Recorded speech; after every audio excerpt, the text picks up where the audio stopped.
আসসালামু আলাইকুম ওয়া রাহমাতুল্লাহি ওয়া বারাকাতুহু। আমি doctor Mohammad Giasuddin.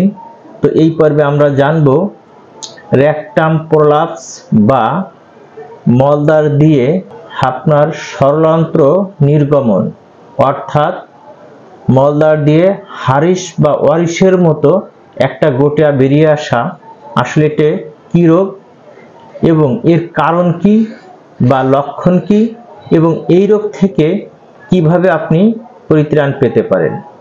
Rectum prolapse হলো আপনার মলদ্বার দিয়ে বা পায়খানার রাস্তা দিয়ে সরলন্ত্র নির্গমন, অর্থাৎ ভিতরে যে রেকটামটা থাকে ওইটা নিচের দিকে নেমে আসে। টয়লেট করার সময় দেখবেন যে আপনার রেকটামটা নিচের দিকে 1 ইঞ্চি 1.5 ইঞ্চি পরিমাণ নিচে চলে আসছে। অনেকের হালকা পরিমাণও 1/2 ইঞ্চি পরিমাণে আসতে পারে। এটা অনেকের লাল একটা গোটার মতো নিচের দিকে নেমে চলে আসে।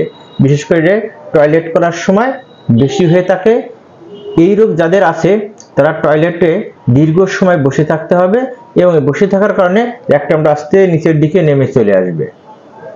তো এই যে এইটাকে সাধারণত আপনার রেকটাম প্রলাপস বা সরলন্ত্র নির্গমন বলে। তো আসলে এই রোগটা কেন হয়ে থাকে? এই রেকটাম প্রলাপস বা সরলন্ত্র নির্গমন সাধারণত পুরুষ বা মহিলা এবং শিশুদের হয়ে থাকে। এইটা যখন আপনি টয়লেটে দীর্ঘ সময় বসে থাকবেন কোষ্ঠকাঠিন্যের জন্য, আবার আপনার যদি আমাশয়ের সমস্যা থাকে এর জন্য যদি দীর্ঘ সময় বসে থাকেন, তাহলে আপনার রেকটাম প্রলাপস হতে পারে। রেকটাম প্রলাপস যদি হয় সেই ক্ষেত্রে আপনার পায়খানার রাস্তা দিয়ে একটা গোটার মতো নিচের দিকে নেমে চলে আসবে। মনে হয় যে পায়খানার রাস্তার ভিতরে কোনো একটা বেলুনের মতো বস্তু নিচের দিকে নেমে চলে আসছে। তো এইটা সাধারণত কোষ্ঠকাঠিন্যের জন্য হয়, আবার ডিসেন্ট্রি আমাশয়ের জন্য আপনার হয়ে থাকে। আপনি দীর্ঘ সময় ওয়াশরুমে যে বসে থাকেন তাহলে এখানে চাপ পড়ে এক পর্যায়ে রেকটামের ভিতরে যে লিগামেন্টগুলো আছে, যে পেশিগুলো আছে রেকটামটাকে ধরে রাখে, এই পেশিগুলো বা লিগামেন্টগুলো আপনার দুর্বল হয়ে যায়। তখন দেখা যায় এক পর্যায়ে এটা ছেড়ে দিলে নিচের দিকে নেমে চলে আসে। তো এইটা যদি আপনার হয়ে থাকে, অনেক সময় পায়খানা রাস্তা প্রচন্ড ব্যথা করতে পারে, আবার অনেকে ব্যথা নাও করতে পারে। তবে টয়লেট করার সময় দেখবেন পায়খানা রাস্তা ভার হয়ে গেছে, তলপেট ভার হয়ে গেছে, পায়খানা রাস্তা ভার, কোনো একটা বস্তু টপ করে নিচের দিকে আস্তে নেমে পড়ছে। অনেকের এইটা হাত দিয়ে ভিতরে ঢুকাই দিতে হয়, আবার অনেকের এমনিতে টয়লেট করার পরে উঠে গেলে এটা ভিতরে ঢুকে যায়। তো এই রেকটাম প্রলাপস হলে সাধারণত দেখা যায় যে অনেকের টয়লেট ক্লিয়ার হয় না। তখন অনেকের আপনার ফিঙ্গার ইউজ করে টয়লেটটা বের করে আনতে হয়। আমাদের কাছে অনেক পেশেন্ট আসে যে তারা ফিঙ্গার ইউজ করে দীর্ঘ সময় বসার পরেও আপনার টয়লেটটা ক্লিয়ার হচ্ছে না।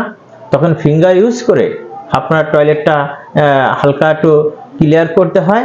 তখন আবার একটু ভালো লাগে, পরে আবার পেট কামড় দিয়ে মোচড় দিয়ে টয়লেটে বেগ চলে আসে। তো তখন দেখা যাচ্ছে যে দিনে অনেকে 2 বার 3 বার 4 বার টয়লেটের বেগ আসে, কিন্তু টয়লেটে যে বসলে বেগ ধরে না। তো অনেকের ব্লাড যায়, অনেকের ব্লাড যায় না, অনেকের প্রচন্ড ব্যথা করে, অনেকের ব্যথা করে না। এবং এই রোগটা দীর্ঘ সময় যদি আপনি ভোগ করতে থাকেন তাহলে এক পর্যায়ে আপনার এই রোগটা জটিল থেকে আরো জটিলতার দিকে চলে যাবে। আপনার দেখা যাচ্ছে পায়খানা রাস্তায় ইনফেকশন করে বসবে, পায়খানা রাস্তার সময় ভিজা ভিজা থাকবে, অনেকের ব্লাড আসতে পারে, অনেকের চুলকাইতে পারে, অনেকের জ্বালা পোড়া করতে পারে, নানান ধরনের সমস্যা দেখা যাবে। এক পর্যায়ে আপনি টয়লেটে যেতেও ভয় পাবেন। অনেক বাচ্চাদের আছে যারা টয়লেটে যেতে ভয় পায়, আবার অনেকে বৃদ্ধদের আছে তাদের সব সময় জিনিসটা নেমে থাকে, প্রস্রাব করার জন্য বসলেও মানুষের রেকটাম দিয়ে ওইটা নিচের দিকে নেমে যায়। তো আপনাদের বয়স্কদের হোক বা বাচ্চাদের হোক বা ইয়ং বয়সের যাদেরই হোক না কেন, এই রোগ যদি আপনারা আক্রান্ত থাকেন অবশ্যই আর দেরি না করে একজন এক্সপার্ট হোমিওপ্যাথিক চিকিৎসক খুঁজে চিকিৎসা নেবেন। আপনারা এই রোগের জন্য যদি অ্যালোপ্যাথি চিকিৎসক দেখান, অবশ্যই এর সার্জারি ছাড়া কোনো পথ নেই। সার্জারি করে পুরো রেকটামটা কেটে দিলে আপনার জটিল থেকে আরো জটিলতার দিকে চলে যাবে। তো বোঝেন পায়খানা রাস্তা সব সময় ইউজ করতে হয়, সেখানে যদি আপনাকে কিছু সার্জারি করা হয় বা উপরে বেঁধে দেয়, দেখা যাচ্ছে যে আপনার এই জিনিসটা আরো ক্রনিক পর্যায়ে চলে যাবে।